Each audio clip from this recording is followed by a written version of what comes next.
Bonjour à vous, nous sommes en live avec un invité spécial aujourd'hui, Sébastien Desplat. Bonjour Sébastien.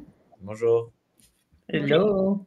Salut Oureille. Oureille, co-animatrice, aujourd'hui accélératrice commerciale. Et nous sommes déjà au 3e épisode de cette émission mensuelle désormais qui est Your Business Time TV. Je suis ravie de vous accueillir avec moi. Oureille. Yes. Mot. Toujours une joie d'être en ligne pour cette émission Your Business Time TV. Et aujourd'hui, on se retrouve avec un nouvel invité, Sébastien, qui va se présenter dans un instant. Et on a hâte, en tout cas, de vous partager cet échange qui va être riche. Et comme toujours, si vous venez de vous connecter en live, mettez-nous #live dans les commentaires. Si vous regardez cette émission en replay, mettez #replay dans les commentaires. Et vraiment, je vous invite à interagir avec nous et poser vos questions également au fur et à mesure. Comme ça, on pourra également les prendre et y répondre directement. Donc, c'est parti. Let's go. C'est parti, les amis, on est en live. Et si vous nous entendez correctement, dites-le, dites-nous si le son est bon, dites-nous si l'image est bonne. Posez vos questions, je pourrai les afficher, on pourra répondre au fur et à mesure de l'émission. Aujourd'hui, pour Your Business Time TV, on plonge dans un monde qui n'est pas forcément notre monde habituel, puisque on parle beaucoup de business, mais on parle assez peu du monde de l'art. Et j'ai saisi cette opportunité d'inviter Sébastien, qui est un ami de jeunesse et vraiment de prime jeunesse, dans notre émission. Pourquoi ? Parce que je connaissais un petit peu son parcours, mais je ne savais pas comment il avait évolué. On a discuté récemment et j'ai découvert que son parcours était extrêmement intéressant. Sébastien, est-ce que tu as envie de nous raconter un petit peu ton parcours ? Est-ce que tu veux que je te présente moi ? Tu préfères quoi ? C'est comme tu veux. Déjà, je peux faire une petite présentation. Ouais. Aujourd'hui, moi, je suis éditeur, imprimeur, artisan et curateur d'exposition. Donc ça, c'est un peu mes principales activités. Et c'est vrai que quand on s'est rencontrés, on était très, très jeunes. Ouais. On était au collège, on devait avoir 12 ans. Et on avait quand même cette passion du dessin ensemble et des animés. Et voilà, et comment, voilà, on pourra évoquer un peu le parcours, comment d'une passion, on peut la transformer en quelque chose de professionnel, j'imagine. Est-ce que tu veux bien nous dire ce que c'est un curateur d'art ? Curateur d'art, curater, c'est s'occuper, et donc s'occuper d'un travail artistique, d'artistes ou de plusieurs artistes sur un sujet que je peux donc mener autour d'expositions, de biennales. Voilà, c'est faire rencontrer les artistes avec le public. D'accord. Tu mets en relation les artistes et le public. Donc, c'est un travail beaucoup de communication, de publicité. Je dirais plutôt que c'est à la base plutôt réunir une famille d'artistes ou un artiste. On peut très bien faire un solo show et ainsi quelles œuvres on sélectionne ensemble, pourquoi on les sélectionne, les textes qui vont accompagner ces œuvres, tout ce qui est aussi médiation, voyage de presse, bien sûr le travail avec les équipes qui vont accueillir l'exposition. Donc ça peut être dans des galeries d'exposition, dans des librairies, dans des centres d'art. Voilà, il y a plusieurs options de lieux de démonstration. Et du coup, mon travail en tant que curateur, c'est que tout se passe bien du début à la fin. Donc moi, je suis vraiment l'interlocuteur qui est à la base du projet jusqu'à l'ouverture de l'exposition. Jusqu'à l'ouverture de l'expo. Oureille, tu as une petite question ? Écoute, en tout cas, c'est super. Déjà, bravo pour ce que tu fais. Et on est passé de vous êtes rencontrés à 12 ans à ce que tu fais aujourd'hui. Concrètement, ça a été quoi le déclic et pourquoi tu as pris cette voie ? Alors, c'est vrai que nous, quand on s'est rencontrés au collège, j'avais pas vraiment de vision de quelque chose de très professionnel au niveau de l'art. Pour moi, c'était une passion et qui n'était pas vouée à être un métier. Puis, on était 3 dans cette petite bande. Il y avait aussi Lise. On nous verra a posteriori. Et du coup, moi, c'est vrai que je pense que moi, je viens plutôt d'un milieu ouvrier et fonctionnaire, et du coup, pas du tout forcément axé sur l'art. Mais Lise, pour le coup, ses parents étaient architectes, enfin, dans mon souvenir, son père en tout cas. Et Ouais, il était ingénieur SNCF de mémoire. alors, pas du tout. Mm. Mais en tout cas, on partait souvent en week-end et on allait souvent voir des musées. Et ça, c'est vrai que j'avais pas cette possibilité avec voilà, mes parents, c'est pas quelque chose qu'on faisait. Pourtant, c'est quelque chose qu'on fait aujourd'hui, mais avant, on le faisait pas forcément. Et du coup, c'est dans mon souvenir, mes premiers souvenirs de rencontres avec l'art contemporain, l'art moderne, c'était avec les parents de Lise. Après, moi, j'ai beaucoup dessiné. On dessinait beaucoup même ensemble.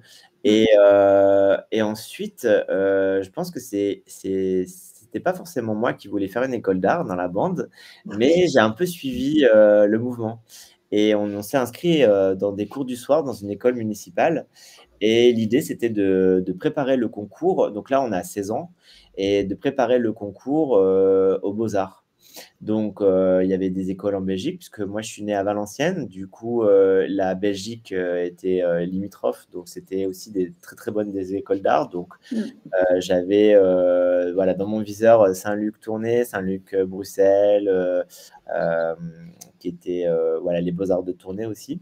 Et puis, à côté de chez nous, on avait aussi l'école d'art de Valenciennes, qui était plutôt design produit, et l'école d'art de Cambrai, qui était plutôt graphisme. Et comme moi, je dessinais beaucoup et que l'idée, c'était plutôt d'être auteur de bande dessinée, le graphisme et le dessin, pour moi, il y avait une filiation un peu plus évidente. Et du coup, j'ai passé le concours et je suis rentré à l'école d'art de Cambrai. Et c'est à Cambrai que j'ai passé quasiment toute ma scolarité. À un moment, j'ai passé aussi les arts déco de Strasbourg en équivalence que j'ai eu.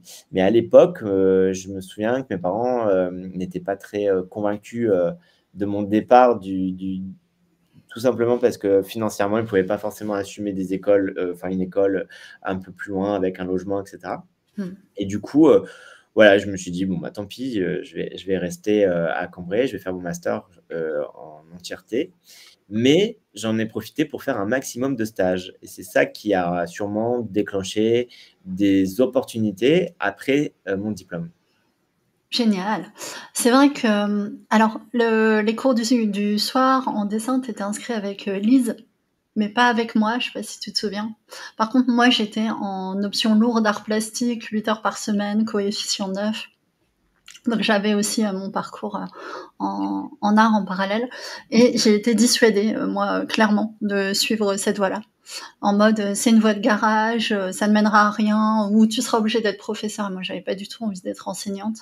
Donc j'ai complètement lâché ce pan-là où pourtant j'adorais ça et puis j'étais bonne quoi dans toutes les pratiques artistiques et tout ça.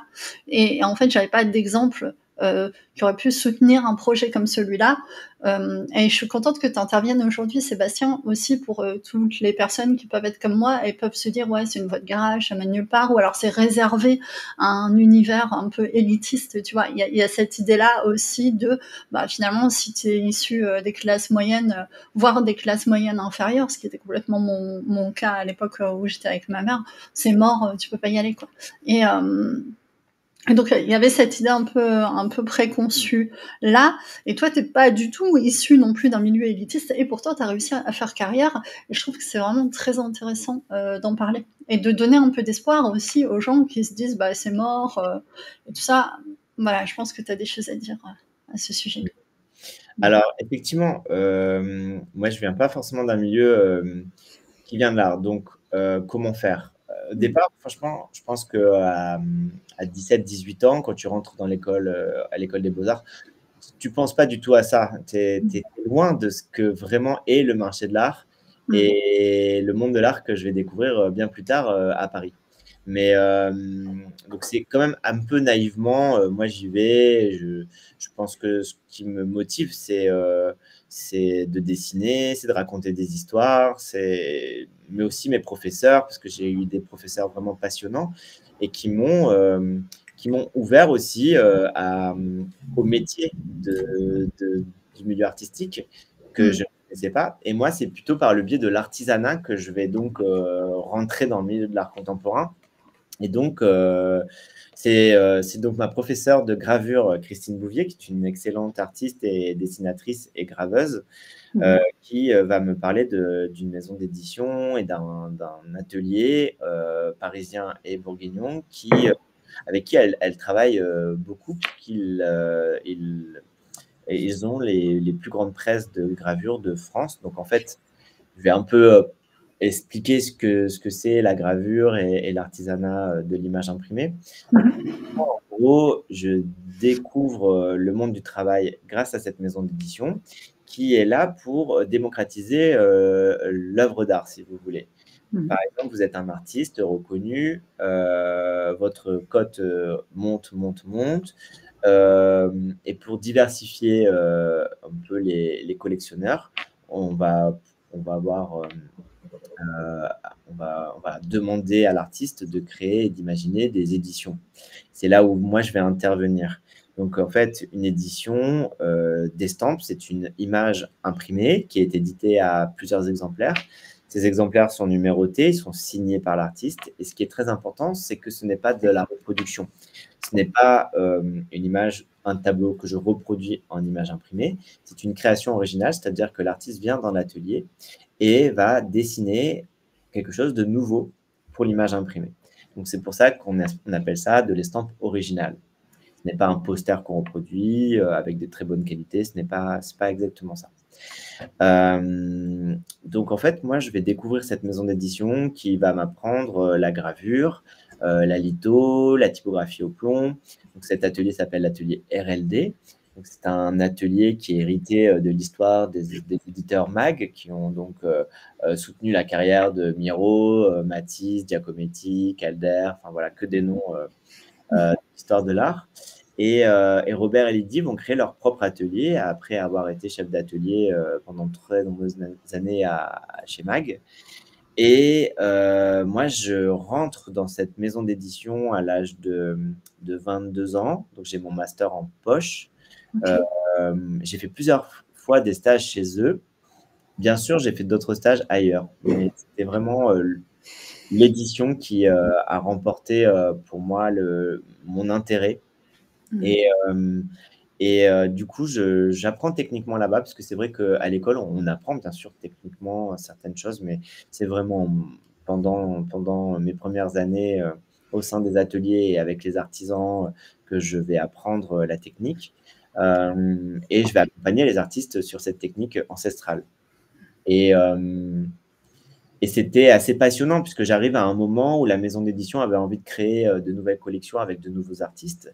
Et c'est là où finalement je raccorde un peu aussi ma passion pour l'illustration et la bande dessinée en invitant des artistes issus de la scène bande dessinée. Donc je vais inviter Ludovic Deburme, Nicolas de Crécy, Joren Garner, enfin voilà, plein de gens dont j'adore le travail. Et finalement, ça faisait le lien avec aussi ma première passion. Et je dois dire que je suis rentré aux Beaux-Arts en voulant faire de la bande dessinée, mais je suis sorti en étant sûr que je voulais être éditeur et plus faire de... Donc, tu as bifurqué sur le chemin, quoi. Oui, disons que pour le coup, les Beaux-Arts, pendant 5 ans, t'ouvrent à une multitude d'expériences, d'expérimentations, et du coup, et de stages, et ça te permet un peu comme ça d'affiner. Moi, j'ai été assistant d'une très célèbre graphiste et j'ai adoré travailler avec elle. Je me suis rendu compte que je voulais pas forcément être graphiste. Voilà, c'est en faisant effectivement des stages que des stages plutôt longs que tu te rends compte que finalement tu fantasmes quelque chose. C'est hyper intéressant. Et moi, ça me parle beaucoup parce que dans ma vie, j'ai fait 3 longs stages. Et en fait, les 3 fois, ça m'a dissuadée de faire des métiers que je pensais vouloir faire. Mmh. Donc les gens, faites des stages si vous avez des doutes. Ça va peut-être pas vous conforter dans vos choix, mais si c'est pas la bonne voie pour vous, ça va au moins vous arrêter assez tôt pour pas que vous soyez embarqué dans des cursus de formation.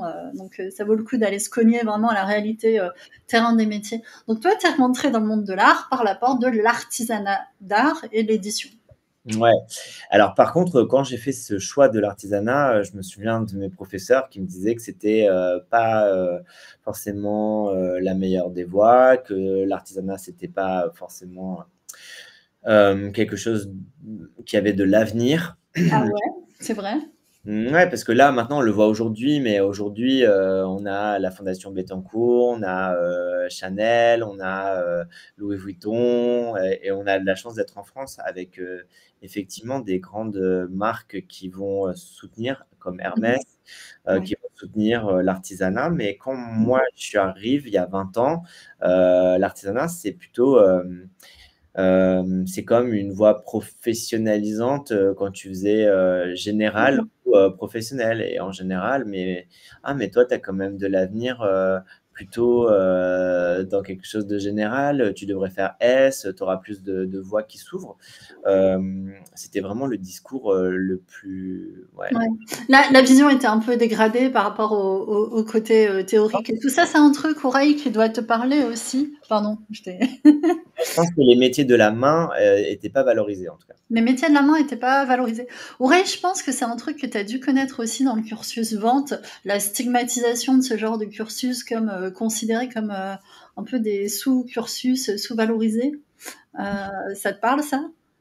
Oui, ça me parle. Après, c'est vrai que dans le cursus, commercial, en fait, malgré, on va dire, les appréhensions, je dirais pas que c'est sous-évalué parce que peu importe les entreprises du monde, le point commun, c'est qu'elles ont toutes un département commercial. Donc Ouais. aujourd'hui, si on n'a pas de commerciaux, clairement, on peut pas vendre, on peut pas attirer des clients, on peut pas, du coup, augmenter son chiffre d'affaires. Donc, je dirais que c'est plus, en fait, tu vois, le côté, appréhension, liée notamment aux stéréotypes et aux clichés qu'on peut voir notamment, voilà, sur, de manière générale. Et après, c'est vrai que dans l'art, moi-même, du coup, j'ai eu une carrière, on va dire, artistique, mais Ah plutôt ouais? sur le côté musical. Oui, sur Et- le côté, j'étais, enfin voilà, je chantais pour le coup. Et c'est vrai que souvent, en tout cas, la croyance, c'est de se dire que c'est très compliqué finalement de pouvoir vivre de son art, ou alors il y en a qui le font, mais ça reste en fait des exceptions. C'est-à-dire vraiment sortir du lot, effectivement, ça nécessite, d'avoir, de la chance ou alors, tu vois, d'être, tombé au bon moment, au bon endroit et cetera. Et c'est vrai que, de manière générale, hem je sais pertinemment qu'il y a beaucoup de personnes qui sont, bah, voilà, naturellement, créatives, naturellement, artistiques, mais peut-être que, notamment en France aussi, après peut-être que c'est un cliché que je vais dire, mais on favorise pas vraiment également cette dimension-là. En fait, on c'est pas qu'on ne favorise pas, c'est qu'on ne valorise pas, tu Mmh. vois? Ce Ouais, cette on valorise pas, ouais, ouais. Moi j'étais, j'avais beaucoup ce stéréotype et je vais dire même pire que ça. Il y avait cette idée, si tu réussis pas bien à l'école, tu iras faire un BTS vente, tu vois? Et chez moi, je veux dire carrément, quand j'étais plus jeune, c'était une menace. Et c'était une menace et je crois qu'on retrouve un peu, la même chose au niveau des métiers de la main où, ils sont un petit peu dégradés parce qu'ils sont manuels et c'est des idées très scolaires finalement qui ne correspondent pas forcément au milieu professionnel. Et je trouve ça intéressant qu'on ait Sébastien aujourd'hui aussi pour nous montrer qu'il y a pas forcément que le métier d'artiste qu'on veut, émerger dans le monde de l'art ou de l'artisanat d'art. Il y a aussi plein de métiers autour et tu nous disais, tu as commencé, en étant éditeur. Mmh. Enfin plutôt, même, oui, éditeur et imprimeur. Du coup, Et imprimeur. je guidais, techniquement, les artistes, Mmh. dans la réalisation de leurs livres ou, de leurs estampes. Donc en choisissant une technique bien précise en fonction de leur, manière de dessiner, d'appréhender leur médium. Si tu es peintre, si tu utilises un pinceau, si tu utilises un crayon, si tu utilises, voilà, tel ou tel outil. Mmh. Et du coup, voilà, moi, l'idée, c'était de rentrer dans la tête de l'artiste et ne pas le contraindre avec un outil, mais même parfois fabriquer un outil à sa main et essayer de le guider dans toutes les étapes qui peuvent être assez longues et un peu à l'aveugle quand on ne connaît pas la technique jusqu'au résultat final. Donc voilà, je vais être éditeur pendant plusieurs années. Je vais aussi m'occuper de la programmation d'un centre d'art en Bourgogne en parallèle qui est lié à l'atelier. Et puis, je décide de partir puisque, comme je l'ai expliqué, moi, je n'avais pas forcément la possibilité de faire des études en dehors de mon territoire géographique. Et du coup, j'avais eu aussi un rêve, c'était de faire un Erasmus que je n'ai pas pu faire. Et du coup, je l'ai fait puisque, en fait, avec l'Europe, on avait des aides qui doivent toujours exister, j'imagine, pour les moins de 30 ans, de pouvoir réaliser une immersion dans un pays européen qui était financée, avec notamment une école de langue qui était financée. Et moi, j'ai choisi de partir en Espagne. Exactement, donc j'ai pris des cours de langue à Valencia et j'ai travaillé à Barcelone pendant 1 an et demi dans un atelier de lithographie. Donc là, c'était l'idée du projet européen, c'était de me perfectionner dans une technique que j'avais peu pratiquée. Et du coup, la lithographie, lithos en grec, ça veut dire pierre. Donc en fait, on connaît tous les lithographies de Toulouse-Lautrec sur Paris, sur le Moulin Rouge. Ces affiches, d'ailleurs, à l'origine des affiches de publicité, aujourd'hui des œuvres d'art au-delà, voilà, je ne parle pas forcément des affiches, mais aujourd'hui, les artistes d'art contemporain vont travailler la lithographie pour multiplier leurs images. Et du coup, moi, je vais partir à Barcelone pendant 1 an et demi. Puis après, quand je reviens en France et j'habite à Paris. Et là, je reprends un atelier donc parisien. Et voilà, et c'est là que je fais aussi des ponts avec un autre business qui est le monde du luxe. Parce qu'en fait, moi, je faisais le constat que dans la partie où moi je suis arrivé, on était plutôt dans la bibliophilie, donc les livres d'art avec un poète, un auteur, quelque chose de très classique qui ne me ressemblait pas trop. Et du coup, moi, j'arrivais pas trop à le développer. Et surtout, je pense que c'était aussi un temps un peu un temps révolu où les collectionneurs qui achetaient ce genre d'ouvrage se faisaient de plus en plus rares. Et donc, en fait, moi, je me suis dit, bon, ok, on est à Paris, qui a de l'argent pour faire de l'artisanat en images imprimées et voilà, j'ai raccroché aussi une autre passion, parce que en fait, dans le nord de la France, on avait aussi toutes les usines textiles où une partie de ma famille travaillait. Et malheureusement, on sait tous ce qui s'est passé. Les usines ont été délocalisées, mais il y avait quand même... Moi, j'ai toujours été en contact avec des beaux tissus, avec les vêtements sortis de l'usine, les prototypes, etc. Et du coup, moi, j'avais quand même voilà, une appétence pour tout ce qui était marque de prêt-à-porter de luxe, etc. Et du coup, j'ai eu une petite stratégie de commencer à les connaître, à les draguer et à voir comment on pouvait collaborer ensemble. Ok. C'est là où ta présence est pertinente aussi dans une émission comme Your Business Time TV, c'est-à-dire qu'on pourrait se dire, mince, comment on arrive à développer finalement une activité dans ce milieu-là, quand on fait de l'artisanat d'art et tout ça. Et toi, tu as eu quand même une véritable démarche et stratégie. D'ailleurs, tu le dis, tu as été proactif, tu es allé les draguer, entre guillemets. En tout cas, tu es allé les voir à leur rencontre, tu leur as parlé et tu as cherché à développer, j'imagine, des partenariats avec eux. Ouraï, ça te fait réagir, cette démarche ? Ah, on ne t'entend plus. Ou alors c'est moi ? Non, c'est moi. Effectivement, j'avais désactivé mon micro. Je disais, du coup, ce que j'aime bien, c'est l'idée de se dire, OK, j'attends pas que les opportunités me tombent du ciel. Je vais également créer des opportunités. Ça, je pense que c'est un message qui s'applique peu importe finalement ce que l'on fait. Souvent, on est dans cette ère où les gens pensent que, voilà, laisser les choses venir, c'est OK. En fait, ça, c'est une démarche qui est un peu passive. Et j'aime bien l'idée de se dire, OK, en réalité, moi, je peux créer des opportunités, je peux provoquer finalement ma chance. Je ne vais pas attendre qu'on vienne toquer à ma porte et me servir tout sur un plateau. Et si je dois contacter des gens, bah, je le fais. Si je dois aller, tu vois, rencontrer telle personne pour lui parler de mon projet, j'y vais. Et je pense que ça, c'est un message qui est intéressant à véhiculer pour les personnes notamment qui nous regardent aujourd'hui. Voilà, même dans un milieu qu'on pourrait considérer comme un peu mort, passé ou bouché, tu vois?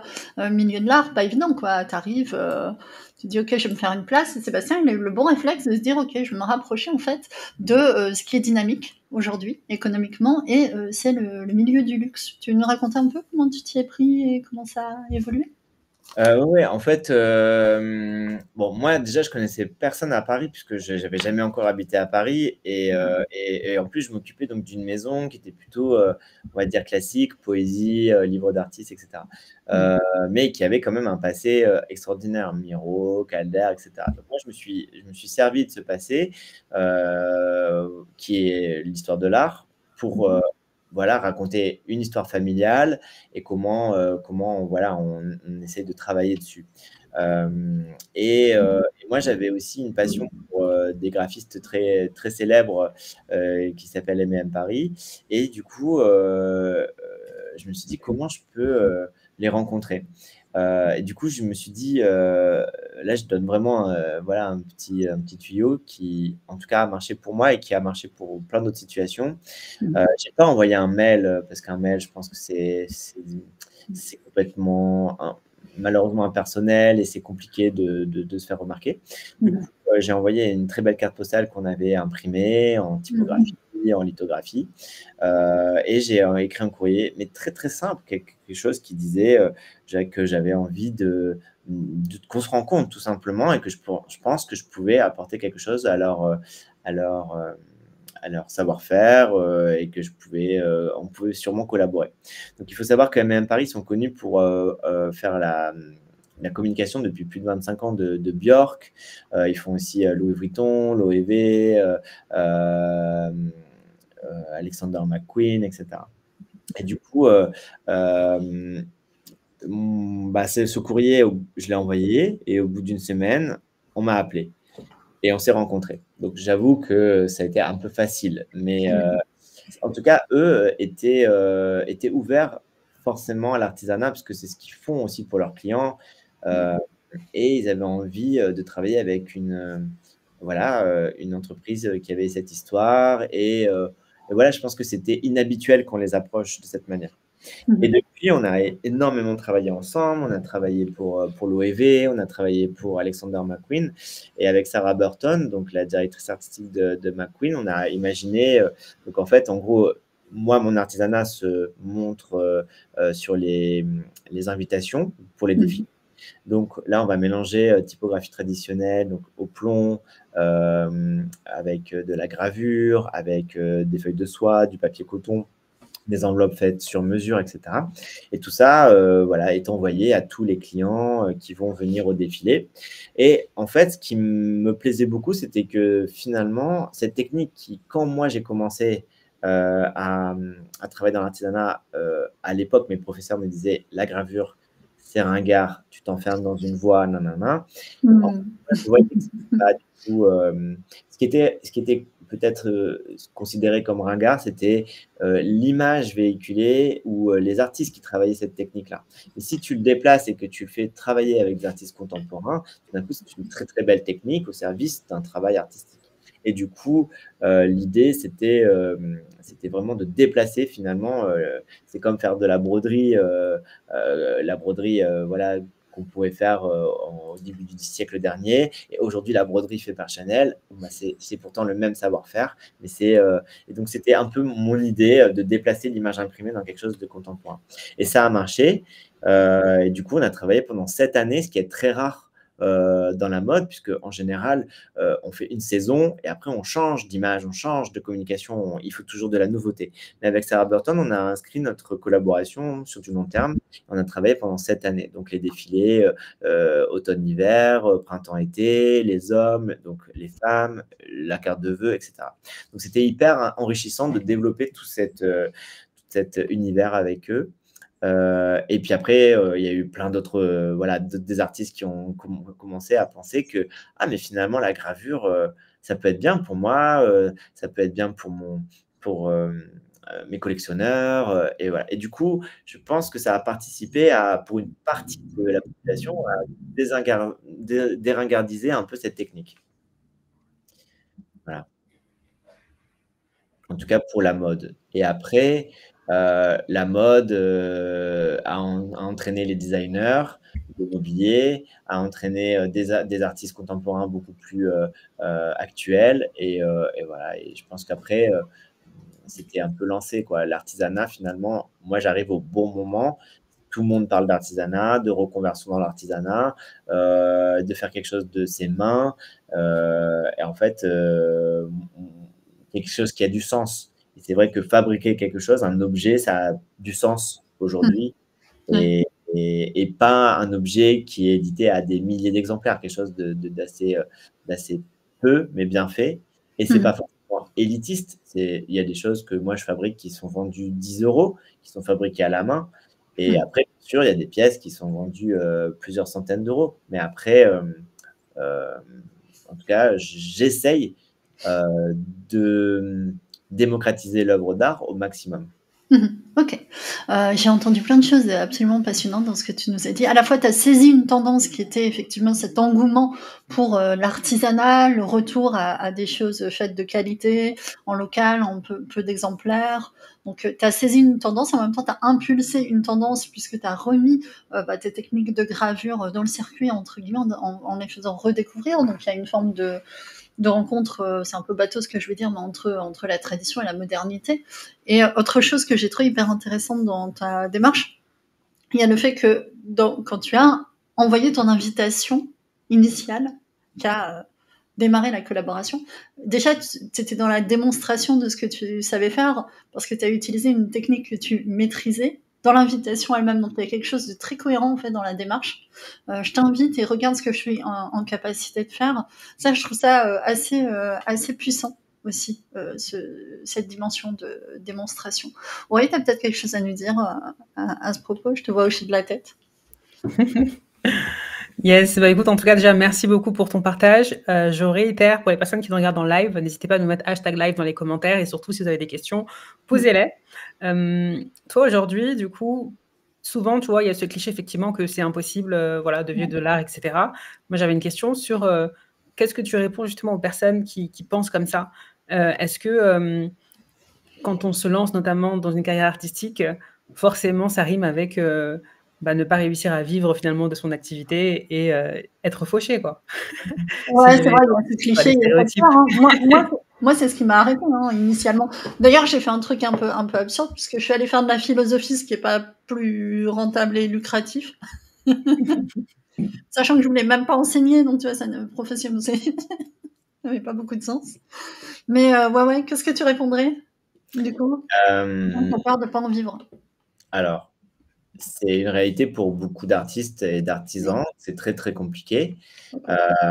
Après, déjà, si on part de la base, déjà, tu auras fait des études qui t'auront passionné, ouvert sur le monde et qui vont nourrir sûrement ton futur travail, même si tu ne pars pas dans l'art finalement. Donc, je me dis que c'est déjà merveilleux d'avoir fait des études qui sont passionnantes. Ensuite, effectivement, il y a peut-être beaucoup de gens qui vont pas aller jusqu'au bout. Alors, je pense que déjà, il faut aussi bouger géographiquement si tu veux réussir. Et notamment moi qui venais donc de Valenciennes, à côté de Lille, venir à Paris était indispensable. Et je pense que si on veut développer son réseau et ses clients et avoir des commandes, eh bien, il va falloir habiter à Paris au début, peut-être. C'est mon conseil. Après, bien sûr qu'il y a plein de gens qui vont rester dans leur ville ou dans des villes de taille moyenne ou des grandes villes et qui vont y arriver. Il n'y a pas un parcours. Moi, je dis juste que si tu veux atteindre un certain niveau avec certains clients, il faut vivre là où ça se passe. Et du coup, là où ça se passe, les expositions, les vernissages, c'est là aussi où tu fais du réseau, où tu parles, où tu rencontres des gens. Et du coup, tu peux. Moi, je signe souvent des contrats en étant dehors, en étant en train de boire un verre parce que on est à une super expo, on est détendu, on parle, on se met en réseau. Voilà. Ensuite, je vais pas mentir, moi pendant au moins 15 ans, j'étais, voilà, je pense que j'avais le salaire le plus bas et d'ailleurs, c'est pendant le covid, je me suis dit, ah ouais, en fait, j'ai un ils ont sorti des barèmes et les barèmes de seuil de pauvreté et j'étais dans le seuil de pauvreté. Ça m'a fait un choc parce que j'avais pas l'impression d'être pauvre, pas du tout même, c'est hyper riche mon travail, je travaille avec les plus grandes marques et cetera. Mais après, voilà, la vérité, c'est que c'est aussi beaucoup, de machines, d'entretien, les locations, Paris ça coûte cher et cetera et cetera. Paris coûte très très cher, oui, parce que tu disais être là où les choses se font, mais tu sais, c'est un peu comme pour la tech, la Californie ou San Francisco, Mmh. tout le monde ne peut pas y aller, quoi. Non, mais ça demande des sacrifices, c'est sûr. Après moi, j'ai pas d'enfant, enfin voilà, chacun a une vie, différente, hein, heu, mais en fait, si tu tiens bon, moi je venais pas de quelqu'un qui venait d'une famille où, voilà, mon père était PDG de telle boîte et du coup me met en relation, et tout ça, ça peut aller très vite et bien sûr que je les rencontre, ces artistes, ces artisans, ces designers qui viennent de familles, bourgeoises et pour eux, ça va beaucoup plus vite. Mais après, moi ça a mis du temps, mais aujourd'hui, je suis très content de mon parcours puisque voilà, après le Covid, donc moi j'ai fait une résidence qui s'appelle la Villa Kujuyama, qui est l'équivalent, voilà, il y a plusieurs résidences qui viennent de France. La première, c'est la Villa Médicis, celle qui a été créée en premier lieu. Ensuite, vous avez la villa Casa de Velasquez à Madrid, la Villa Albertine aux États-Unis, la Villa Kujuyama au Japon. Et Tu pourrais nous expliquer comment ça marche, les histoires de villas et de résidences d'artistes, parce qu'on n'est pas forcément familiarisé avec ça. Bien sûr. Donc en fait, les résidences, c'est un peu une opportunité incroyable de développer un peu plus ton projet de recherche autour d'une technique. Par exemple, moi, en tant qu'artisan, métier d'art, la technique était l'estampe japonaise. Et du coup, j'ai eu la chance d'aller au Japon pendant 6 mois pour apprendre avec un sensei. Donc un sensei, c'est un maître japonais qui m'a appris comment réaliser une estampe japonaise. Donc les estampes japonaises, on connaît tous et toutes les estampes japonaises. C'est la grande vague de Hokusai, par exemple, qui est l'icône de l'histoire de l'art. C'est une gravure sur bois. Et en fait, tout ce process est totalement écologique. Et moi, en fait, je travaille avec des techniques qui sont assez chimiques. Donc, j'avais beaucoup d'allergies. Beaucoup de mes collègues partent à la retraite, ont des maladies liées au travail, etc. C'est pas du tout reconnu puisque c'est très marginal ce qu'on nous fait. Mais en vérité, il y a vraiment l'utilisation de choses chimiques. Et puis, il y a aussi un univers assez, on va dire, masculin, qui fait que tu vas pas te protéger, tu vas pas mettre de masque, tu vas pas mettre de gants, parce que c'est bon. Il y a une culture On n'est pas de risque et puis même de fatalisme. Bah ouais, on va mourir de ça, en fait, c'est comme ça. Et en fait, moi, j'ai pas du tout envie de mourir pour l'artisanat, pour les artistes, pour l'art, hein. Donc en fait, à un moment, je me suis dit: «Comment je vais, changer mon métier et comment je peux, être plus écologique?» Il y a bien sûr des initiatives en sérigraphie, en gravure, mais qui sont pas toujours concluantes. Et du coup, je me suis dit que peut-être au Japon, j'allais pouvoir trouver des choses intéressantes. Et c'est pour ça que j'ai postulé à cette résidence. Ces résidences, c'est un peu la consécration finalement de ton parcours professionnel. Et donc, en fait, c'est l'institution dit, voilà, ton travail mérite d'aller dans cette résidence. Et en vrai, cette résidence t'ouvre d'énormes portes, que ça soit de futurs contrats, de la mise en réseau, voilà. Et tu rentres dans une sorte de club de gens qui ont fait cette vie-là. Et du coup, on se voit souvent, on s'entraide, on travaille ensemble, on collabore. Et puis après, il y a aussi les post-résidences qui nous permettent aussi de revenir, par exemple, pour moi, en Asie, assez régulièrement. Donc en fait, cette vie-là, au-delà de m'avoir appris une nouvelle technique, ça m'a permis aussi de développer mon réseau en Asie, donc la Corée, Taïwan, Shanghai, etc. Donc en fait, bien sûr, le Japon. Et donc, tout ça, ça accélère le business, ça accélère voilà, tout mon réseau de libraires, de centres d'art. Et ce qui est génial, c'est que tu es accompagné par l'Institut français. Donc, c'est une résidence qui est copilotée par l'Institut français à Paris, donc l'ambassade. Enfin, en gros, tu as le ministère des Affaires étrangères et qui va aussi voilà, te soutenir logistiquement avec leurs équipes pour te mettre en relation avec les personnes dont tu rêves de travailler, etc. Donc, tout ça fait que tu as un terrain fertile pour développer un peu ton réseau à l'international. L'institution publique est très présente alors finalement. Oui, oui, c'est public. Après, c'est financé en très grande partie par Bettencourt, la fondation Bettencourt-Schuller, qui œuvre beaucoup pour l'artisanat, notamment. Du coup, vous avez des investissements publics et privés. Ok. L'importance, les amis, l'importance du réseau dans ce type de parcours est incroyable. On voit que tout ton parcours, à chaque fois, se fait de rencontre en rencontre, en fait, que ce soit avec des entreprises ou avec des artistes ou même avec des lieux.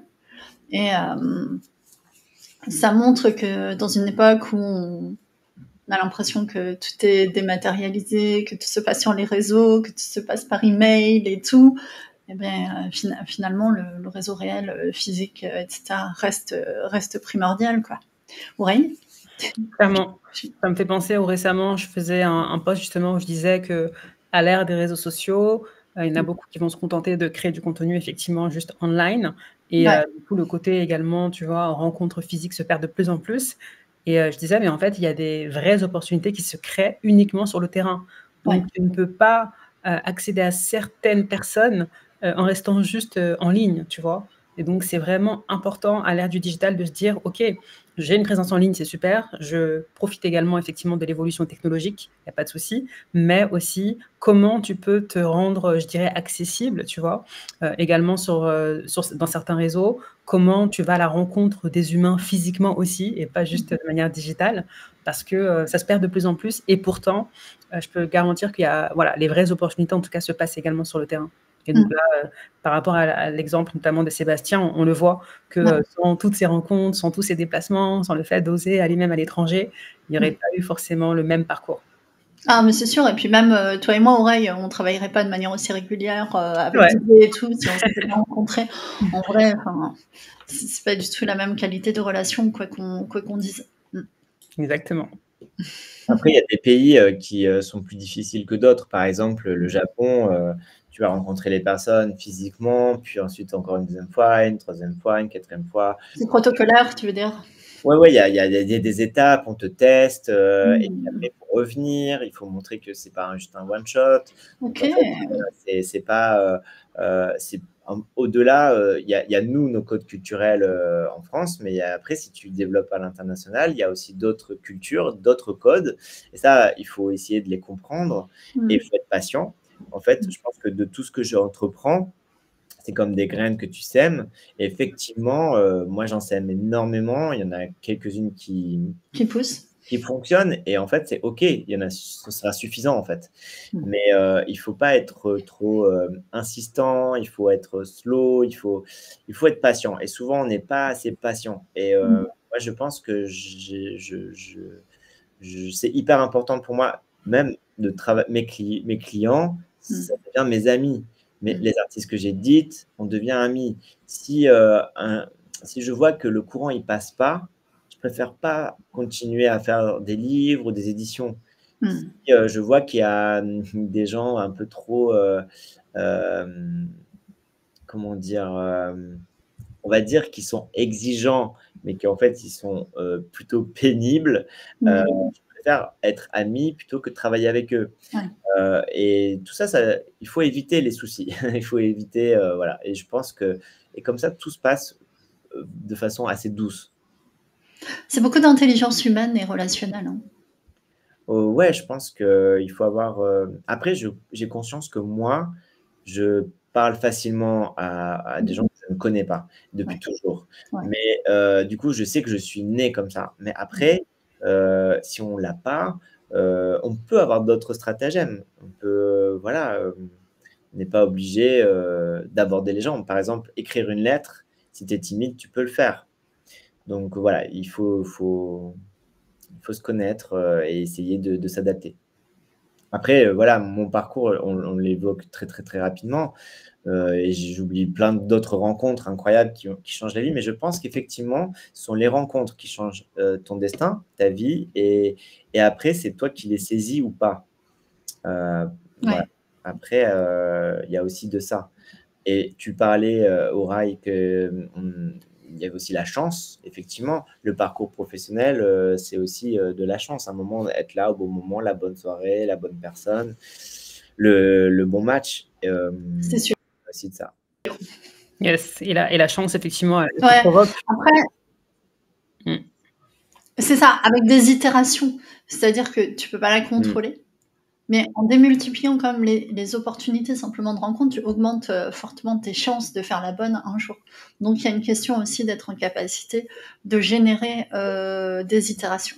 Mais par contre, pour aussi finir un peu la parenthèse de vivre de son travail, donc moi, ça a mis longtemps à se mettre en place.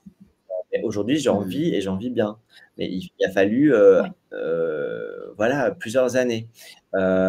Et c'est un choix qui est, il faut en avoir conscience. Il y en a qui vont avoir un succès très, très vite aussi, hein. Après, tout dépend de ce que tu fais, comment tu développes ton business, si tu es plus ou moins… D'ailleurs, moi, j'ai pas fait d'école de commerce. Du coup, je teste des choses, ça marche pas, hein, j'essaie d'apprendre. Voilà. Ouais, après, j'imagine que c'est un peu comme dans tous les milieux, c'est-à-dire les succès rapides et fulgurants sont des atypiques, quoi. Ouais. Sont vraiment des grandes exceptions. Et c'est vrai que compter sur le fait d'être une exception, c'est un peu… Moi, j'ai l'impression que dans ce que moi je fais, j'ai posé plein de bases hyper solides. Et en fait, aujourd'hui, tout est solide et du coup, tout est possible. C'est plutôt comme ça que je le vois. Le temps long, la patience, les amis. Le temps long, la détermination, pas d'empressement. Mais des fois, c'est compliqué. Je comprends qu'économiquement, on a une pression. Par exemple, si j'avais eu des enfants, peut-être que je n'aurais pas pu développer longtemps mon projet. Voilà, il y a des choses qui… On a des situations de vie. Après, on peut quand même faire de l'artisanat d'art. Enfin, nous, on a Hermès qui est pas hyper loin. Avec effectivement des gens qui font à l'intérieur de l'artisanat d'art à une échelle qui est pas la même, évidemment, mais qui leur permet quand même de vivre d'une activité qu'ils aiment, quoi. Là, pour rebondir avec Hermès, cette année, je suis donc académicien Hermès pour le papier. Donc, c'est Académie des savoir-faire.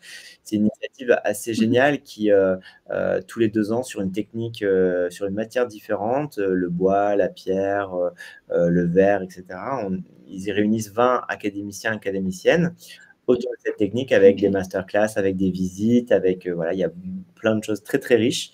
Cette année, c'est piloté par Constance Guisset. Et en fait, déjà, nous, ça nous crée une famille où on part voilà, en bus. On est allé à Rome, au Vatican, chez Fedrigoni, où on a inventé le filigrane sur les billets de banque. C'est ce qu'on voit en transparence, par exemple. En fait, moi, je travaille le papier depuis toujours, mais je ne sais pas. Je sais plus ou moins comment c'est fait, mais je ne sais pas exactement comment c'est fait.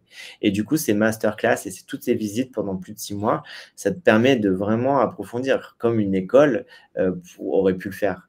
Et on se rencontre, on est designer, papetier, éditeur, artiste, et ça crée donc une famille. Et encore une fois, ce réseau, je sais qu'on va travailler ensemble. Certains vont travailler ensemble, on se désire là. C'est comme un accélérateur il y a des gens que je connaissais de nom, tout d'un coup, je les connais. Maintenant, enfin voilà. Et ça, c'est hyper important. Les relations humaines, se rencontrer. Ouais, c'est vraiment une voie au sens noble du terme, quoi. Tu sais, comme on dit, la voie, voilà, voie de ceci, voie de cela. Une vocation, quoi, pour toute la vie. Donc, ça demande un engagement très important. Oui, oui, je pense qu'il faut être très, très passionné. Et moi, j'ai une grande liberté dans ce que je fais. Et du coup, c'est ça aussi qui est intéressant, c'est que la liberté, je pense qu'il y en a beaucoup qui me l'envient parce que je peux partir 4 mois au Japon, avoir des projets, bien sûr, financés là-bas, etc. C'est pas juste partir en road trip. Mais en vérité, oui, il y a cette liberté de pouvoir faire ses propres choix, son propre business. Donc là, aujourd'hui, moi, j'ai une maison d'édition. Et donc, cette maison d'édition, elle crée des livres, elle crée des petits prints, elle crée ce qu'on peut appeler des goodies, ce qui permet aussi de financer les livres. Il y a toute une économie un peu comme ça parallèle qui nourrit le propos. Il y a aussi ça qui permet, en fait, cette carte de visite te permet d'être invité en tant que directeur artistique pour des biennales et monter des expositions, des curations, etc. Donc tout ça, c'est un écosystème qu'il faut créer et ensuite fructifier. Et le voyager, partir à New York pour la New York Book Art Fair ou Tokyo Book Art Fair, Séoul Book Art Fair, Taipei Book Art Fair, Paris Book Fair, tout ça, ça fait, voilà, c'est pas juste créer des choses dans ton atelier, c'est après comment tu vas les montrer au public, comment tu vas les défendre. Moi, je fais aussi ma propre diffusion. Je pourrais très bien avoir un diffuseur qui place mes livres, mais je trouve que connaître tous mes libraires, c'est ma force. Et aussi, je sais que, voilà, il y a une relation un peu plus que professionnelle. Enfin, c'est professionnel, mais on se connaît, on se donne des nouvelles, on sait un peu, alors, la famille, etc. Et je sais que voilà, ils soutiennent encore plus le projet si on se connaît. Si finalement j'ai un représentant qui, c'est pas la même relation. Et ça, j'aime bien tout contrôler, entre guillemets. C'est pas une histoire de contrôle, c'est une histoire de créer jusqu'à la diffusion, de tout connaître. Mais ça demande beaucoup de boulot. Et beaucoup de boulot, beaucoup de temps, d'investissement, mais en même temps relationnel d'une qualité que tu ne pourrais pas avoir autrement, en fait. Tout à fait. Aurèle, peut-être tu... Du coup, on a cru comprendre que la valeur liberté était importante pour toi. Qu'est-ce que tu penses justement de la valeur liberté face à la valeur sécurité? Si je prends l'exemple d'aujourd'hui, je pense que la plupart des personnes, notamment qui sont dans le domaine, tu sais, salarial, ou en tout cas qui ont pris une voie, suite à notamment leurs études, se sont ancrés dans cette fameuse sécurité de l'emploi.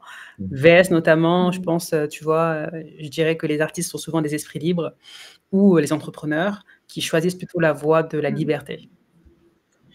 Alors, c'est sûr, hein, tu n'es pas protégé pareil. Moi, si je rentre pas d'argent, j'ai rien qui rentre. J'ai pas, même au niveau de l'assurance maladie, même, enfin voilà, il y a plein de choses qui sont très différentes du salariat. Donc, en fait, bien sûr, d'être salarié dans une entreprise, c'est plus reposant. Aujourd'hui, je suis encore pas trop vieux, du coup, je me pose pas encore ce genre de questions. C'est-à-dire que ma santé, tout va bien, etc. Mais après, moi, je peux comprendre qu'on fasse ce choix qui peut être très intéressant et peut-être pas, qui n'est pas compatible avec ta personnalité. Moi, j'ai été très angoissé pendant longtemps, et tout d'un coup, ça s'est évanoui du jour au lendemain, où je me suis dit, dans tous les cas, au pire, je trouverai un travail autre qui me plaira.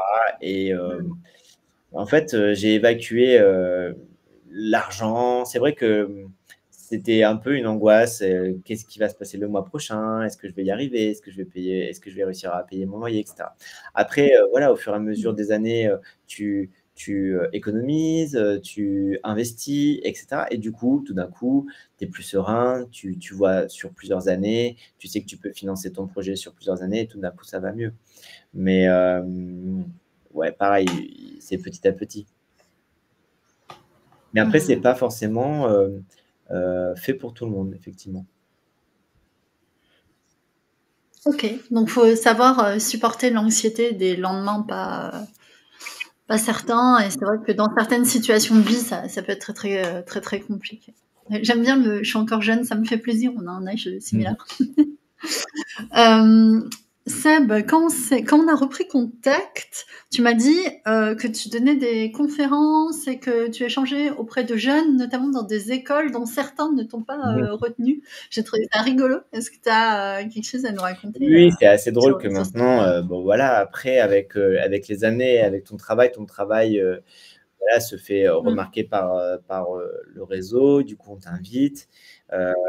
Oui, c'est vrai que certaines écoles où j'avais passé des concours, après j'avais passé des concours, j'avais 17 ans, j'avais fait une école municipale. Franchement, je pense que mon niveau n'était pas incroyable, hein. Du coup, je comprends très bien qu'il ne m'ait pas pris. Après, c'est vrai que en y pensant et se faire inviter dans ce genre d'école qui était pour moi l'élite et bien, je pense que oui, c'est un peu une revanche entre guillemets. Après, voilà, c'est pas plus que ça, mais je trouve que c'est amusant. Après, j'aime bien parler du travail et du parcours. Alors bien sûr, là, on n'a pas vu d'image, on nous voit parler, c'est moins parlant.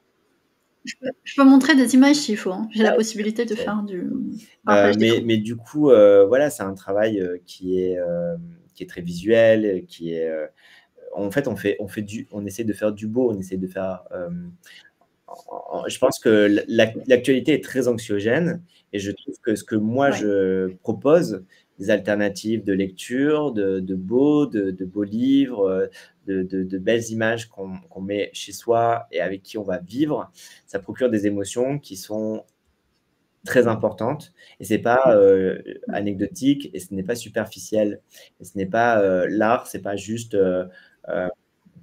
pour un certain type de personnes, c'est pour tout le monde en fait. Et je suis heureux de participer à ça. Et souvent, j'ai des retours. Merci. Ce que vous me faites, ça me fait du bien. Quand j'ouvre ce bouquin, ça me remonte le moral. Enfin, voilà. Et je trouve que ça, c'est une chose intéressante. Après, rencontrer les jeunes qui sont encore étudiants, c'est aussi leur montrer que tout est possible dans les choix qu'on fait. Et parfois, j'ai mes amis qui sont artistes et qui ont 35 ans et qui se disent: «Ah, j'ai pas la bonne galerie, je suis pas encore au niveau qui…» En fait, chacun a un parcours et chacun, on peut pas se comparer. Par exemple, j'ai travaillé avec de nombreuses années avec une artiste libanaise, franco-libanaise qui s'appelle Etel Adnan, qui était très connue pour. Alors, elle est décédée il y a quelques années, mais elle était très connue pour ses poèmes. Et puis sa peinture, elle en faisait depuis les années 60 et c'était pas très remarqué. Jusqu'au moment où un des plus grands curateurs du monde l'expose à la Documenta. Et là, tout d'un coup, elle signe dans une des plus grandes galeries, la Galerie Le Long, et elle devient très riche et elle peut financer tous ses projets. Mais en fait, elle est très vieille à ce moment-là. Elle a plus de 20 ans. Et elle m'avait toujours dit: «C'est maintenant que je deviens riche», alors que j'aurais voulu profiter de voilà, voyager, et cetera, beaucoup plus jeune. Voilà, il y a pas de parcours. Si tu fais un travail honnête, tu auras peut-être la chance de faire la bonne rencontre qui fera que ton travail sera reconnu.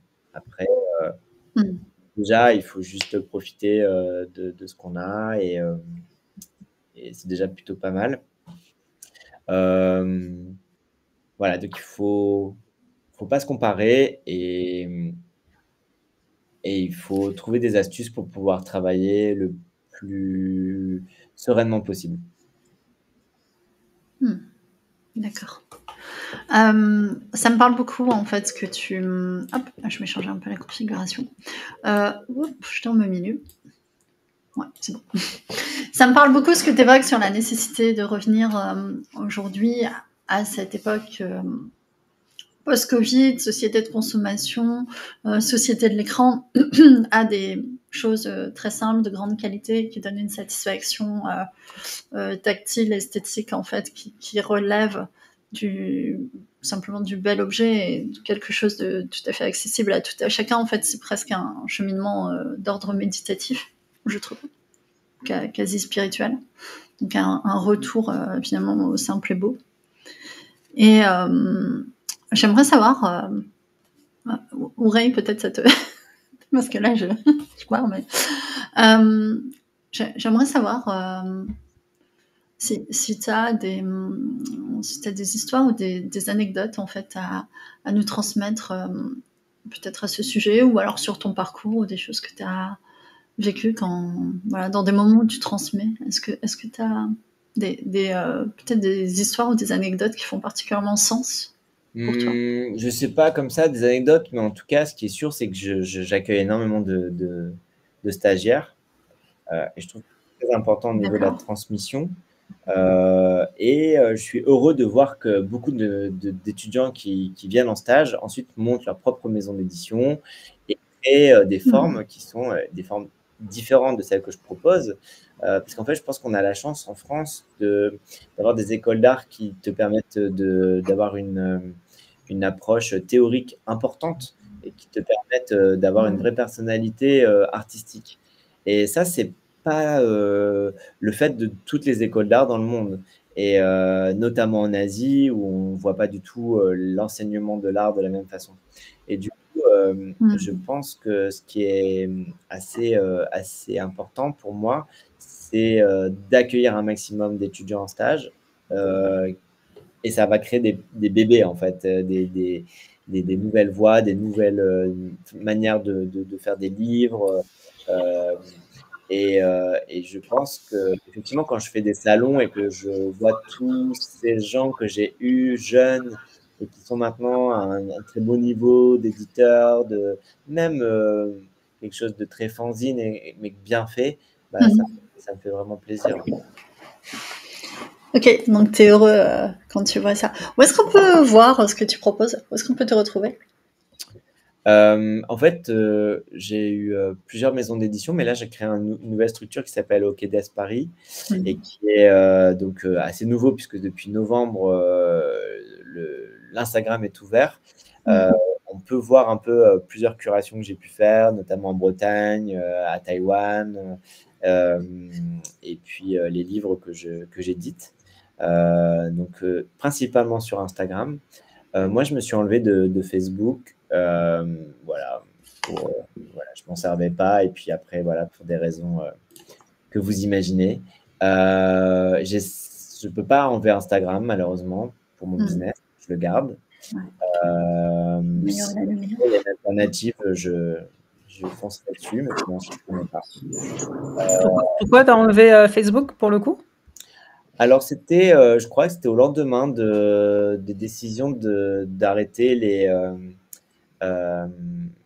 modérations sur la haine sur les minorités. Et du coup, là, je me suis dit que c'était vraiment pas la liberté d'expression que j'ai envie de voir, en fait. Et du coup, je me suis dit que c'était plus du tout un réseau pour moi. Commencer à te développer sur. Il y a des réseaux qui ont pris un peu le relais, Blue Sky et comment ça s'appelle il y a un autre réseau, je sais pas quoi. Bon, bref. Ouais, je pense que moi, ce qui compte, c'est la réalité. Ouais. Et du coup, ce qui compte, c'est parce que moi, je fais des objets. Du coup, c'est les montrer. Donc, c'est plutôt par le voie de l'exposition. C'est plutôt voilà, comme ça. Et après, bien sûr, les réseaux sociaux vont de faire venir les gens.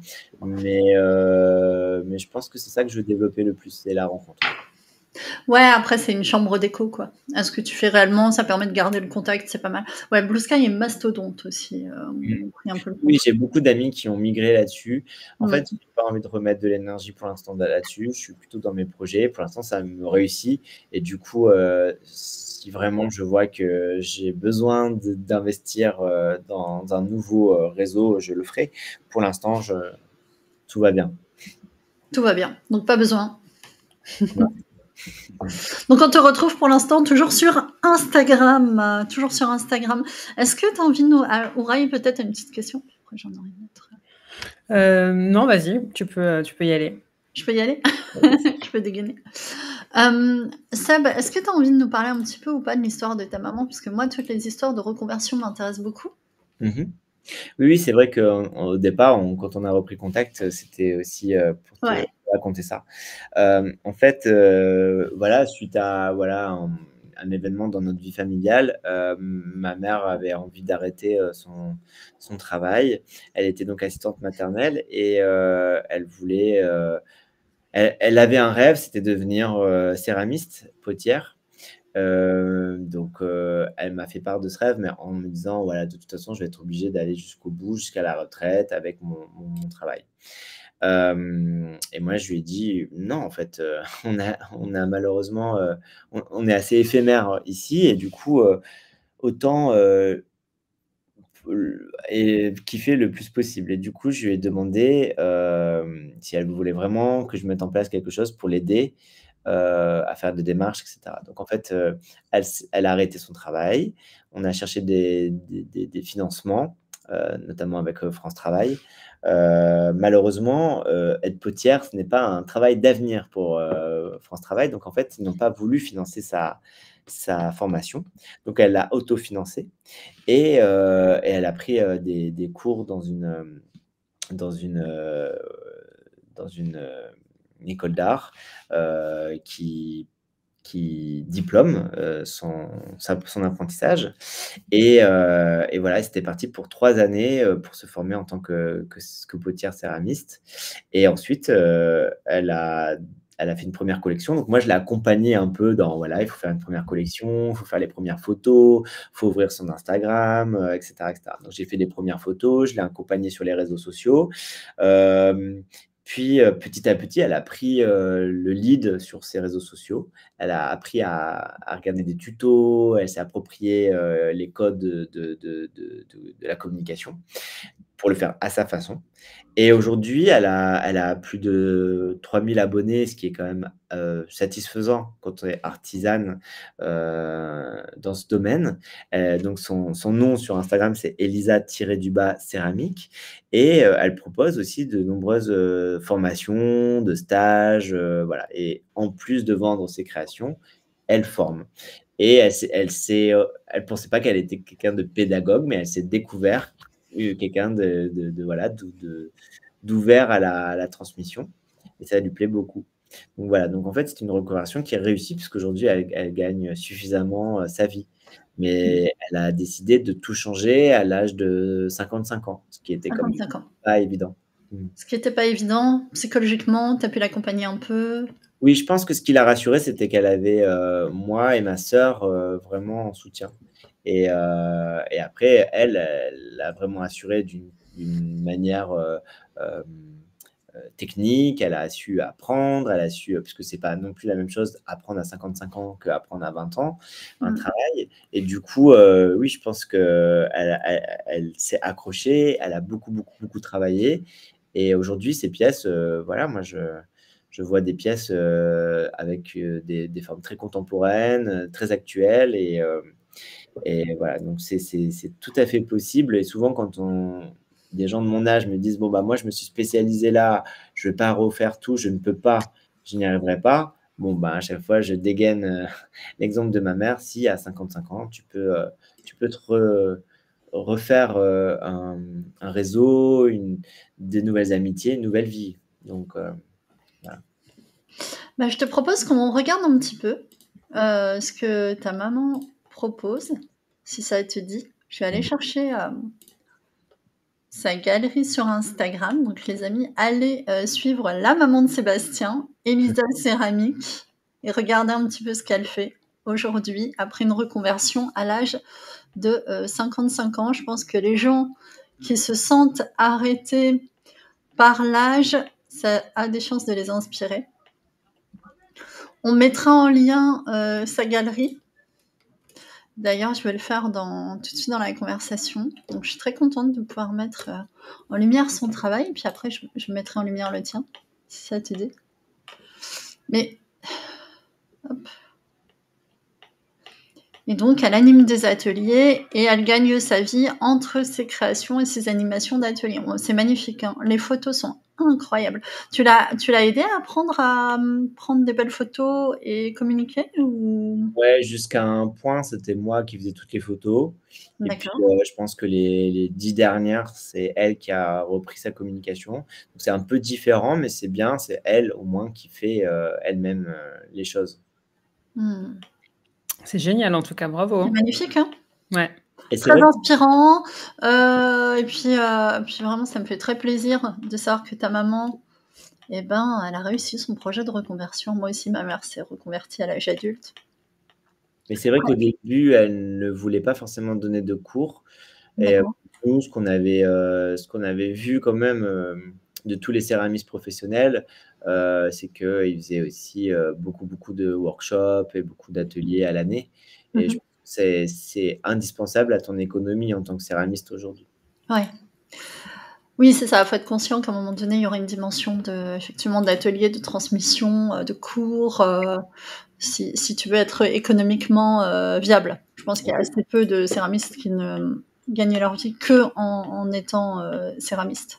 Je pense que tu peux, si tu as une boutique dans une ville dynamique, avec Ouais. du tourisme, avec du passage, c'est possible. Mais si ton atelier n'a pas pignon sur rue, oui, c'est compliqué. Tout à fait. J'arrête le partage d'écran. Je vais aller chercher ta galerie alors. Et ça aussi, c'est quelque chose, il faut savoir rebondir aussi, voir ce qui marche pas, essayer d'affiner. Tout à fait. Il faut être réactif aussi par rapport à ça. Ouraï, ça te parle en termes de développement business et marché, ce qu'on vient de voir? Bah, écoute, oui, de toute façon, ce qui est intéressant, c'est qu'en réalité, il y a pas d'âge finalement pour, tu vois, se reconvertir, pour prendre une nouvelle direction. On a beau, par exemple, avoir, pendant X années été, dans un domaine spécifique et cetera. Souvent, je pense que chacun d'entre nous, il y a quelque chose des fois qui, nous tient à cœur, mais pour une raison X ou Y, on n'a pas forcément osé se lancer et tu vois, il y a pas d'âge finalement pour, suivre une nouvelle voie. Il faut juste, voilà, se dire que bon, bah, finalement, tu vois, si j'ai qu'une vie, qu'est-ce que j'ai envie d'en faire? Tu vois? Est-ce que j'ai envie juste, de suivre, le diktat, on va dire, populaire ou est-ce que j'ai envie également de suivre ma propre voie? Et ce que j'aime beaucoup, en tout cas, souvent avec les artistes ou en tout cas les personnes qui, tu vois, bah, comme toi, Sébastien, comme ta mère et cetera, c'est qu'à un moment donné, il y a une décision qui est prise de s'écouter soi, d'aller dans un chemin qui peut, peut-être des fois, surprendre. Mais pourtant, le plus important, c'est à la fin d'être épanoui avec ce que l'on fait. Et on a vu que ta maman, elle a pas forcément été aidée, hein, voilà, par la société, les institutions et tout ça. Et c'est vrai que des fois, il faut s'accrocher, en fait. Quand on a un rêve, ça peut prendre du temps, demander de l'investissement, des sacrifices, des réajustements. Mais la réussite, elle est belle et inspirante. Et je pense que si tu lui demandes si elle devrait reprendre un travail, on va dire ordinaire, elle pourra jamais maintenant. Elle est très heureuse comme ça. Elle est trop heureuse. Je trouve Ouais. que c'est très difficile comme pas à franchir Mhm. et ça peut faire très peur économiquement. Peut-être qu'elle gagne un peu moins de ce qu'elle gagnait avant, mais au final, c'est bien plus satisfaisant. Ouais. Et Ouais, souvent, j'aime bien dire cette phrase qui dit que la liberté n'a pas de prix, tu vois. Ok, on peut gagner beaucoup d'argent, mais si derrière on est frustré, on sait qu'il nous manque quelque chose, on n'est pas pleinement épanoui, est-ce que ça vaut vraiment le coup? Tu vois, peut-être que des fois, il faut être prêt à gagner un peu moins, mais à avoir une paix d'esprit et surtout de se dire, ok, je suis libre finalement de vivre ma vie selon mes propres termes, tu vois, et faire vraiment ce qui me passionne, ce qui me fait envie. c'est une autre forme de richesse. C'est de la richesse. Mm. C'est de la richesse. Je vais partager tant que je suis sur Insta, le profil de Sébastien pour nos amis qu'il faudrait aller voir et s'abonner. Je vais mettre le lien aussi en dessous. Tiens, je vais le mettre tout de suite. Donc on voit beaucoup d'inspiration orientale, manga. Donc là, c'est parce qu'on a édité un artiste japonais qui s'appelle Yoshi Yokoyama, qui est venu en France faire une tournée. Donc là, il y a pas mal de ces dernières choses. Et après, voilà, c'est pas mal un travail très coloré entre l'abstraction, la figuration. Il y a toujours une dimension manufacturée dans tout ce qu'on peut proposer. Ouais, c'est magnifique les papiers. C'est magnifique, j'adore. Ouais, il y a des collaborations aussi avec des artisans. Par exemple, il y a des choses que j'imprime, il y a des choses qui sont montées par des artisans japonais pour faire, par exemple, des éventails. Je vois ça.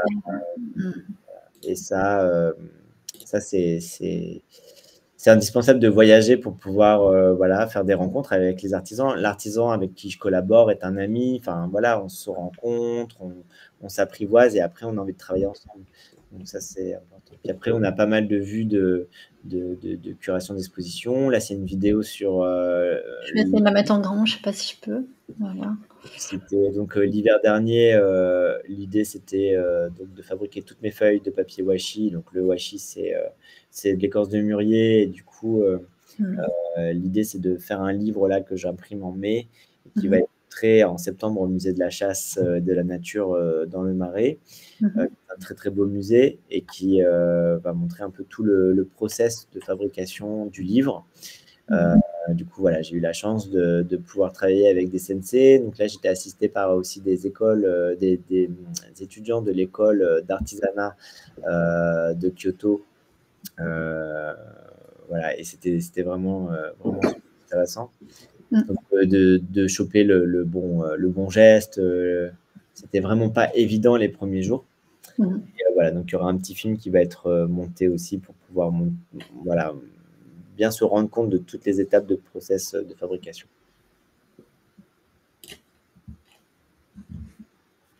Ouais. Je trouve ça important aussi de montrer visuellement un petit peu tout ça, ton univers de production. Là, voilà, c'est des curations en Bretagne notamment. Et puis de temps en temps, je dessine des petits objets, des petits. Ouais.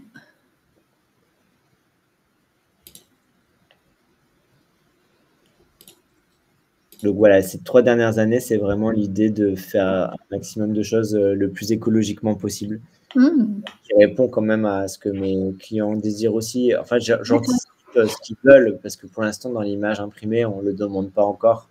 Mais on voit c'est vrai, il n'y a pas beaucoup de demandes. Ouais, ça m'intéresse parce qu'il y a beaucoup de discours autour de l'écologie. Mais je voulais savoir si ça correspondait à une demande concrète aujourd'hui. Nous, ça ne nous impacte pas encore parce qu'en fait, le problème, il y a des discours un petit peu prédominants dans le domaine de la couleur. Par exemple, une couleur synthétique va être plus durable dans le temps, aux UV. Et du coup, donc c'est plus difficile pour nous de la remplacer par quelque chose de complètement écologique. En plus, les pigments issus de la nature, on n'a pas toutes les couleurs. Donc voilà, il y a des arguments, en tout cas, assez forts pour ne pas passer à l'écologique totalement. Après, voilà, on peut en tout cas être dans un entre-deux jusqu'à trouver voilà, la voie totalement écologique. Ouais, donc pour l'instant, beaucoup de discours, mais dans les faits, la demande n'est pas encore au rendez-vous, mais tu anticipes.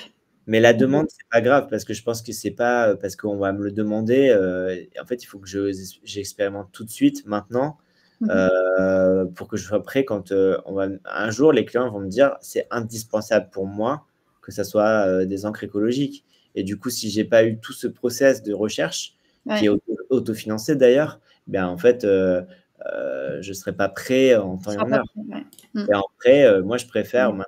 Après, il y a des choses que je fais totalement écologiquement et je sais même pas, c'est pas quelque chose de commercial ou marketing. Ce sera juste fait comme ça et c'est tout. Et un jour, ce sera même plus une demande, ce sera normal, je pense. Ce sera dans les prérequis.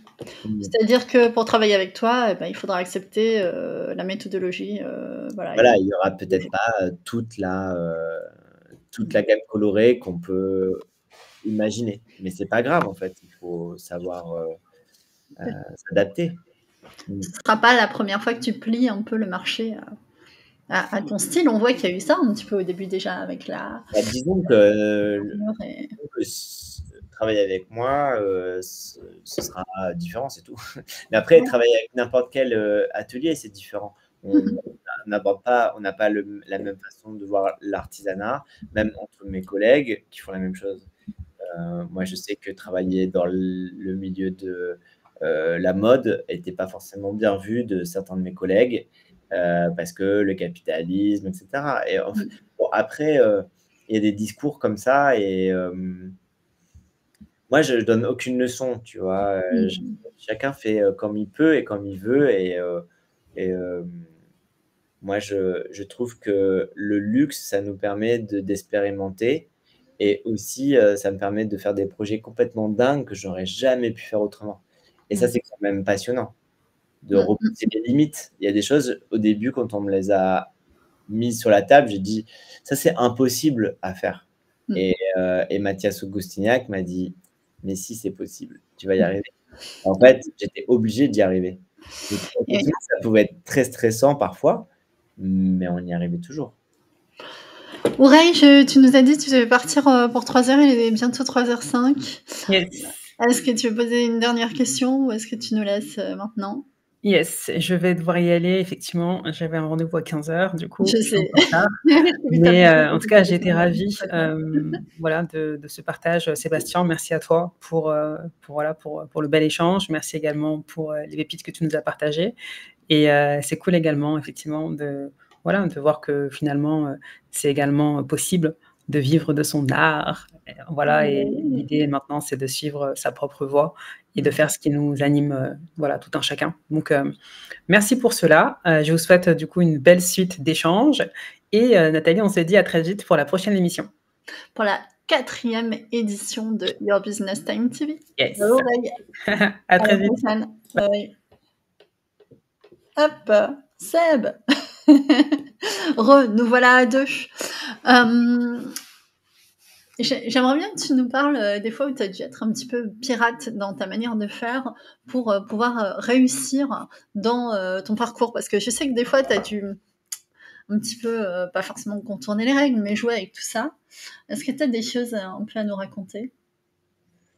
Mmh, Que tu nous aurais pas déjà raconté? qu'est-ce que je peux vous raconter d'autre? Mmh. Bah, je pense que, de façon générale, en tout cas, il faut, savoir, heu, fructifier les choses. C'est-à-dire que quand moi je fais quelque chose, par exemple, je vais faire des éditions, je vais les Mmh mh. montrer en exposition, je vais les faire tourner en Asie. Enfin voilà, essayer de parce que moi j'ai pas, toute une équipe derrière moi. Avant j'avais toute une équipe qui était géniale et cetera, mais j'ai fait le choix aussi de pas retravailler, en équipe ou en tout cas je travaille en équipe, mais de façon ponctuelle sur des missions très précises. Et Mmh. du coup, j'embauche les gens, pour quelques semaines, quelques mois et cetera. Et je trouve que c'est beaucoup plus souple pour tout le monde et comme ça, je prends, voilà, des gens pour, telle ou telle, compétence et ça permet d'aller plus loin parfois dans un projet artistique puisque, Mmh. des fois quand, voilà, on est 3 dans un projet, on n'a pas toutes les qualités et en Mmh. même temps, peut-être qu'on est, à nos limites, budgétaires, pour embaucher des gens. Donc en fait, Tu prends des freelances, des indépendants, tu fais comment? oui, voilà, c'est Dans les faits? c'est beaucoup d'indépendants, D'accord. qui vont venir pour, telle ou telle expertise Mmh mh. et du coup, j'aime ce côté, modulable et Mmh mh. aussi nomade puisque aussi je travaille avec plusieurs pays. Du coup, voilà, à chaque pays, j'ai des intervenants différents et cetera. Hem Et du coup, je pense que c'est bien, parce que comme je suis tout seul, Mmh mh. c'est bien qu'un projet, puisse vivre, plusieurs vies, en fait et pas, Mmh. juste un one shot parce on serait quand même assez, dans une autre société que l'actualité prime et qu'on n'aille pas jusqu'au bout des choses, voilà. Donc en fait, voilà, l'idée c'est de faire durer. Mmh. Je vois une vraie progression, des indépendants et du freelancing, globalement, dans tout le monde du travail et je pense que durablement, on va vers, moins de salariat classique et plus de formats, de travail comme ça et je vois de plus en plus de gens très bons, dans le freelancing. Donc c'est intéressant, comme mutation, voilà, sociétale du monde du travail. Si ça te dit, je te propose de clore ce débat avec des conseils et recommandations, pour des gens, des jeunes ou des gens qui voudraient se reconvertir, dans le monde ou de l'art ou de l'artisanat d'art. Qu'est-ce que tu pourrais dire à ces personnes qui, ou n'osent pas, ou ont peur, ou ne savent pas comment s'y prendre pour bien démarrer? Mmh. Alors, il y a plein de possibilités. Je pense qu'il faut se rapprocher, de la structure qui peut vous accompagner pour, déjà des stages. Donc ça dépend si vous êtes étudiant, c'est votre école. Si vous êtes, au chômage, ce sera France Travail ou je ne sais quelle, organisent une mission locale et ils pourront peut-être vous accompagner sur une convention. Je pense que faire des stages, on en a parlé tout à l'heure, mais je pense que c'est le plus important. Car en faisant des stages, vous allez rencontrer des gens et ces gens sont susceptibles de vous embaucher ensuite. Donc en fait, ou de connaître les gens qui pourraient vous mettre Oui, c'est ça. C'est souvent ça. C'est souvent je connais quelqu'un qui a besoin de quelqu'un comme toi. C'est rarement tout à fait la personne chez qui tu bosses. Ça peut arriver, mais. Après, si vous faites le choix de l'artisanat et si vous voulez ouvrir un atelier avec une spécificité technique, etc., souvent on est tout seul en tant qu'artisan. C'est rare qu'un artisan embauche quelqu'un, surtout de débutant, etc. Donc en fait, après, il peut avoir plein de manières quand même, avec l'apprentissage en continu, etc. Mais en tout cas, je pense qu'il faut bien préparer financièrement, parce que ça va être les vaches maigres pendant longtemps. Donc, il faut quand même avoir de la ressource et ne pas être stressé par un résultat. Et sinon, tous vos efforts seraient annulés. Parce que si vous devez à un moment travailler, vous allez abandonner votre projet, enfin, travailler dans une entreprise. Donc, il faut bien réfléchir, bien mettre de côté, faire un maximum de stages. Si vous y croyez vraiment, allez-y. Au pire, vous n'y arrivez pas, à un moment, si vous n'y arrivez pas, vous tirez les conclusions et vous allez devoir réagir autrement, mais essayez pour ne pas avoir de regrets. De regret. Après, bien maîtriser les réseaux sociaux aujourd'hui. Donc, faites-vous accompagner de gens qui peuvent vous aider gratuitement, votre famille, vos enfants. Enfin, voilà, c'est ce qui s'est passé pour ma mère au début. Soyez ouverts à ce qu'on vous propose. Je pense qu'après, il faut être bon dans ce qu'on fait. Et ça, c'est comme toujours la même chose. À un moment donné, il faut être bon. Il faut travailler vraiment. Si on n'est pas bon, on peut y arriver si on travaille, je pense. Si on a des lacunes. Voilà. En tout cas, sur de l'artisanat, c'est du savoir-faire, c'est de la minutie. Déjà, si on a ces qualités, après, c'est juste du travail et voilà, et choper les gestes. Choper les gestes pour être bon dans ce qu'on fait. Et ça peut valoir la peine de constituer un capital avant de se lancer. Intéressant. Se poser la question de comment je vais vivre, parce que ça peut être long à démarrer. Et qui peut m'aider dans mes démarches? Alors, pour tout ce qui est communication, réseaux sociaux, il y a effectivement des gens qui peuvent aider gratuitement. Il y a aussi plein de professionnels qui proposent des choses sympas. Faut savoir que moi qui propose des bilans de compétences, je peux donner des conventions de stage pendant les bilans, s'il y a besoin. En tout cas, se confronter au terrain, il n'y a rien de tel. Et peut-être des fois, je ne sais pas ce que tu en penses, mais quand on est en échec dans une démarche, peut-être se demander si ça ne peut pas valoir la peine de pivoter vers d'autres milieux du même écosystème auquel on n'aurait pas forcément pensé. Parce que d'après ce que j'ai compris, en fait, c'est des tas et des tas de métiers qu'on ne connaît pas. Tu vois, tu parlais du fait que tu étais curateur d'art. Moi, c'est pas quelque chose voilà, avec laquelle je suis familière. Et donc, ce qu'on ne connaît pas, on n'a aucune chance de le choisir. Alors que on peut pivoter aussi vers ce genre de milieu, quoi. Enfin, d'emploi, de travail. Oui, puis après, tout est mouvant. Là, on me demande de plus en plus d'être agent d'artiste. C'est des choses qui peuvent aussi... En fait, il faut aussi saisir les opportunités. À un moment, si on te dit tu devrais faire ça, peut-être que les gens voient aussi en toi quelque chose que tu n'arrives pas à voir. Et il faut savoir aussi écouter ton entourage parfois. Ton entourage qualifié, parce que les gens qui n'y connaissent rien, qui arrivent et qui te donnent 1000 conseils... Oui, c'est sûr. Bon. Moi. Tous les deux, on en a reçu des mauvais conseils en quantité. Donc, interroger les gens qualifiés qui s'y connaissent et qui sont les plus à même de vous donner de bons conseils. Et c'est vrai que pour ça, aller faire des stages pour rencontrer des bons professionnels, c'est très chouette.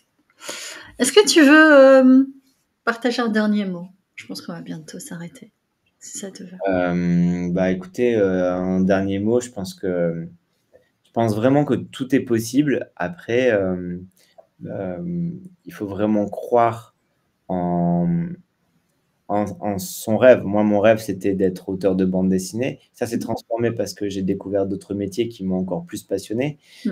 et en fait, je pense que tout est possible si on travaille. C'est tout. Je pense que, voilà, il faut pas écouter les gens qui disent que ce n'est pas possible, vraiment, je pense que tout est possible. Après, financièrement, tout est, voilà, tout n'est pas acquis, ça c'est sûr, même en travaillant. Il va falloir être dans la bonne ville, va falloir être, avoir le bon réseau, il va falloir avoir la bonne attitude pour pouvoir, fructifier tout ça. Mais, après effectivement, on parlait de chance, il y a aussi une part de chance. Mais, je pense que le pire, c'est d'avoir des regrets donc, hem, allez-y et puis, ça marche pas, c'est pas grave, vous aurez essayé. Mmh. Allez-y, si ça marche pas, ce sera pas grave, vous aurez essayé. Merci Sébastien, je te dis, merci. Retrouvez Sébastien sur, donc Instagram essentiellement. Il est aussi un peu présent sur LinkedIn comme moi et c'était le 3e épisode de My Business Time TV. Ciao, ciao. Merci Sébastien. Au revoir tout le monde. Merci d'avoir été là. Merci pour tous ceux qui vont nous écouter aussi en replay. Je pense que ce sera l'essentiel des auditeurs aujourd'hui. Au revoir.